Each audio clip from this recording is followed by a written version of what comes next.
1950 में बड़े और नामवर अमेरिकी अखबारों में एक आर्टिकल छाया हुआ जिसमें फ्लोरिडा के साहिल से लेकर बरमूदा के जजीरे तक होने वाली कश्तियों और जहाजों की गुमशुदगियों को उजागर किया जाता है। ये तमाम गुमशुदगियां गुज़िश्ता बरसों में रोनुमा हुई। इन वाक़यात में सबसे अहम है एक कश्ती, 9 जहाज, 135 सिविलियन और अमले के बहुत से अफराद जो अचानक गायब हो गए। उस वक्त समंदर के इस हिस्से को एबनॉर्मल समझा गया। लोगों का ख्याल था कि यहाँ कोई मावराई कुव्वत है, क्योंकि मजबूर निगार के पास इन गुमशुदगियों के हवाले से कोई ठोस सबूत नहीं था। यहाँ से जन्म हुआ एक मिस्ट्री का। 1992 में अमेरिका की एक मैगजीन ने इस पूरे हिस्से को ट्रायंगल की शक्ल में डिजाइन किया और इस खित्ते की हुदूद को नुमाया करने के लिए एक तिकोनी शक्ल बनाई जो फ्लोरिडा के साहिल से पुर्तो रिको और बरमूदा को मिलाता था। अब दुनिया के सामने एक ट्रायंगल की शक्ल वाज़ह हो गई।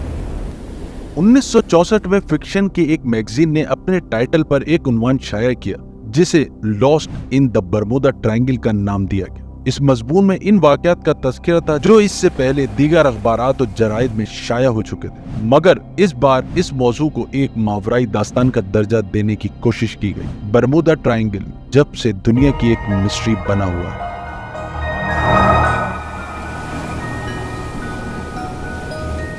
पहला वाक़या 1992 में क्रिस्टोफर कोलंबस का ट्रांस अटलांटिक सफर है, जिसमें 3 चीजें अहम हैं। अमले ने आग के गोले जैसी एक चीज देखी, इनके कंपास ने काम करना छोड़ दिया। उन लोगों को एक अजीब सी रोशनी नजर आई जो कि हवा में समंदर के ऊपर मुअल्लक थी। आज जदीद साइंस ने साबित किया कि वो रोशनी जो उस वक्त कोलंबस के जहाज के लोगों को नजर आई थी वो मुमकिना तौर पर टूटे हुए तारे की। अगर हम बात करें कंपास की, वो क्यों काम नहीं कर रहे थे और ट्रू नॉर्थ या नॉर्थ स्टार की तरफ इशारा नहीं कर रहे थे? साइंस ने इस बात को भी वाज़ा किया है कि समंदर के इस हिस्से में मैग्नेटिक वेरिएशन की वजह से कंपास काम नहीं कर रहे थे। फ्लाइट 19 इस मिस्ट्री की सबसे बड़ी गुमशुदगी है जो बरमूदा ट्रायंगल से वाबस्ता है। 5 दिसंबर 1945 5 जहाजों का स्क्वाड फोर्ट लॉडरडेल से उड़ता है। इसमें कोई मसला नहीं होना चाहिए था, मगर तकरीबन 2 घंटे बाद पायलट ये रिपोर्ट करता है कि इसे रास्ता समझ नहीं आ रहा। इसके साथ ये भी कहता है कि उसके कंपास ने काम करना छोड़ दिया। कई स्टेशन फ्लाइट 19 से राब्ता करने की कोशिश करते हैं, मगर फ्लाइट 19 से राब्ता नहीं हो पा रहा था और फ्लाइट 19 की असल पोजीशन का अंदाजा भी नहीं हो पा रहा था। इस दौरान इन 5 जहाजों के पायलट आपस में यही बात कर रहे थे कि हम सही सिम जा रहे हैं या नहीं। इस प्रवास के 4 घंटे बाद अमेरिकी नेवी को फ्लाइट 19 की दुरुस्त पोजीशन का अंदाजा होता है, जिसके मुताबिक फ्लाइट 19 अपने रूट की परवास के एरिया से तकरीबन 200 किलोमीटर शुमाल में मौजूद है। ऐसे में फ्लाइट ST-49 जो कि फ्लाइंग बोर्ड है, उसको ऑर्डर मिलता है कि जाएं और फ्लाइट 19 को सही रास्ते पर लेकर आए। लेकिन एक रूटीन ट्रांसमिशन के बाद फ्लाइट ST-49 भी गायब हो जाती है। फ्लाइट के तकरीबन 5 घंटे के बाद फ्लाइट 19 की एक ट्रांसमिशन को इंटरसेप्ट किया जाता है, जिसमें एक जहाज दूसरे जहाज से राब्ता करने की कोशिश कर रहा है। ये वो आखिरी ट्रांसमिशन थी जो सुनी गई। इसके बाद फ्लाइट 19 को ना देखा गया और ना सुना गया। वैसे तो ये वाकया एक मिस्ट्री नजर आता है, मगर हकायक कुछ और ही है। इन 5 जहाजों को 4 तालिबे इल्म और एक उस्ताद चार्ल्स टेलर उड़ा रहे थे। जब एक तालिबे इल्म ने जहाज की उड़ान भरी तो टेलर उस वक्त एज सुपरवाइजर काम अंजाम दे रहे थे। जब जहाज शुमाल की सिमत मुड़ा तो टेलर को ये यकीन हो गया कि वो गलत सिमत में जा रहा है और फिर उन्होंने जहाज की कमांड संभाल ली। अगर इनके रेडियो लॉग और कम्युनिकेशन का मुताला करें तो पता चलेगा कि टेलर ग्रैंड बहामास के जजायर को फ्लोरिडा कीज के जजायर समझ रहे। Both my compasses are out and I am trying to find Fort Lauderdale.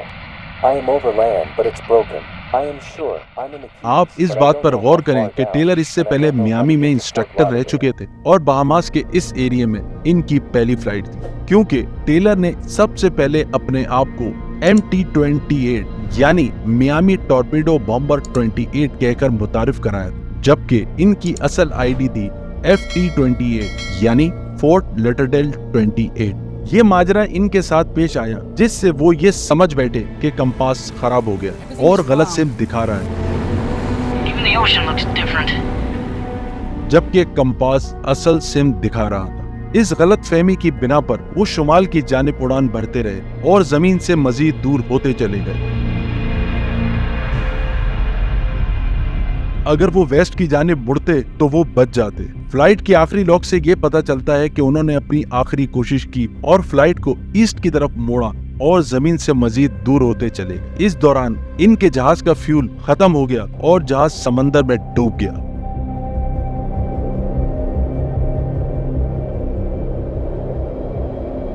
अब जहां तक बात है ST-49 की, जो जहाज इन्हें ढूंढने निकला था, वो परवाज के 23 मिनट के बाद गायब हो गया। इस दौरान एक बहरी जहाज ने ये रिपोर्ट की कि उसने इस जहाज को जलते हुए देखा जो समंदर में गिर गया। जब बहरी जहाज वहां पहुंचा तो वहां जहाज का मलबा और ऑयल मिला, मगर कोई इंसान जिंदा ना मिल सका। एक दिन पहले ST-49 को ग्राउंड कर दिया गया था क्योंकि इसके इंजन में खराबी थी। जब ये खबर मिली कि जहाज तबाह हो गया है तो बहुत से नेवी अफसरान ये समझ गए कि ये जहाज 49 है। वो तमाम बहरी और हवाई जहाज जिनकी कहानियों से बरमूदा ट्रायंगल की मिथ जिंदा है, सब किसी न किसी वजह से समंदर की नजर हो गए। समंदर उस वक्त तक आपका अच्छा दोस्त है जब तक आपका जहाज ठीक चल रहा है। बरमूदा ट्रायंगल की मिस्ट्री यही है कि लोग इसे मिस्ट्री समझते हैं, जबकि बरमूदा ट्रायंगल में अकल के बरखिलाफ कोई बात नहीं। ये बिल्कुल ऐसा ही है जैसे दुनिया के बाकी समंदर।